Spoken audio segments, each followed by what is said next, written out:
Assalamualaikum warahmatullahi wabarakatuh. Perkenalkan nama saya Muhammad Razan Zevano dari kelas 11 1. Hari ini saya akan mempresentasikan hasil rangkuman PPKN saya yaitu halaman 159 hingga 182.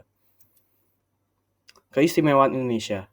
Indonesia adalah negara multikultural atau majemuk terbesar di dunia. Majemuknya bisa dilihat dari agama, budaya, bahasa, etnis, dan adat istiadat. Karena keistimewaan inilah kemajemukan ini digambarkan di lambang negara kita dengan semboyan Bhinneka Tunggal Ika yang artinya berbeda-beda tetapi tetap satu jua. Keberagaman dapat menjadi kekayaan dan keberkahan jika dikelola dengan baik. Namun, jika tidak dikelola dengan baik, ini bisa menimbulkan konflik di masyarakat. Bagaimana cara kita melestarikan keberagaman? Kita bisa melakukan banyak cara untuk melestarikan keberagaman di Indonesia, seperti melakukan kolaborasi budaya antara masyarakat suatu daerah dengan masyarakat daerah lain. Ini akan menjalin komunikasi lintas budaya. Komunikasi lintas budaya adalah proses komunikasi yang melibatkan orang-orang berasal dari latar belakang sosial budaya yang berbeda. Di zaman saat ini, ada yang namanya istilah globalisasi, pasti kita udah nggak asing. Globalisasi ini membuat antar negara terhubung dan saling berinteraksi. Teknologi informasi berkembang pesat, membuat seseorang atau kelompok bisa bertukar info antar dunia dengan cepat. Adanya globalisasi meniscayakan hilir mudiknya budaya suatu negara ke negara lain. Nah, globalisasi ini buruk atau enggak? Mari kita lihat. Sebagai bangsa yang besar, kita harus memiliki kelenturan budaya agar mampu mengadaptasi budaya luar dengan baik dan sesuai jati diri bangsa agar bisa memperkaya nilai-nilai dan kearifan lokal Indonesia.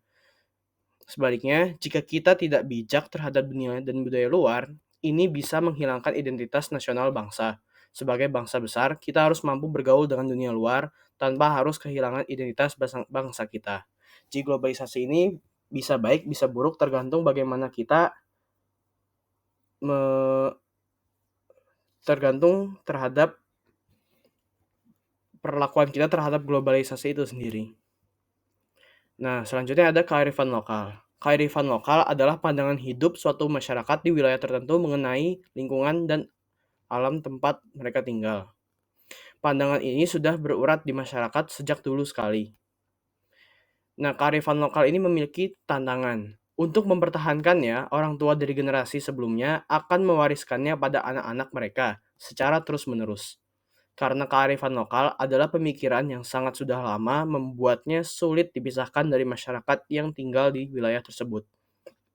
Tapi mirisnya, banyak orang tua yang mewariskan kearifan lokal. Namun banyak anak muda menganggap kearifan lokal adalah pemikiran kuno yang tidak relevan dengan zaman saat ini. Padahal segala sesuatu yang tradisional tidak selamanya buruk dan salah. Ciri-ciri kearifan lokal. Yang pertama, bertahan dari gempuran budaya asing, karena sudah berakar di masyarakat sejak lama. Kedua, mampu mengakomodasi budaya luar. Ketiga, mampu mengintegrasikan budaya asing ke dalam budaya asli Indonesia. Empat, mampu mengendalikan budaya asing yang masuk karena kearifan lokal jauh lebih berakar di masyarakat.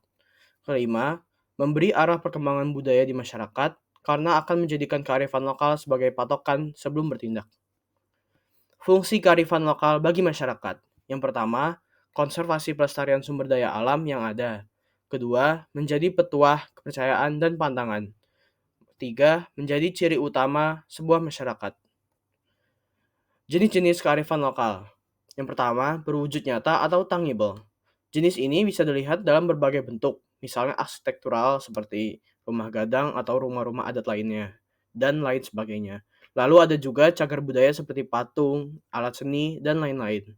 Yang kedua, tidak berwujud atau intangible. Jenis ini adalah kearifan lokal yang disampaikan secara verbal, contohnya nasihat, nyanyian, pantun, atau suatu cerita. Sekian presentasi dari saya. Mohon maaf bila ada kesalahan dalam menyampaikan presentasi. Terima kasih. Assalamualaikum warahmatullahi wabarakatuh.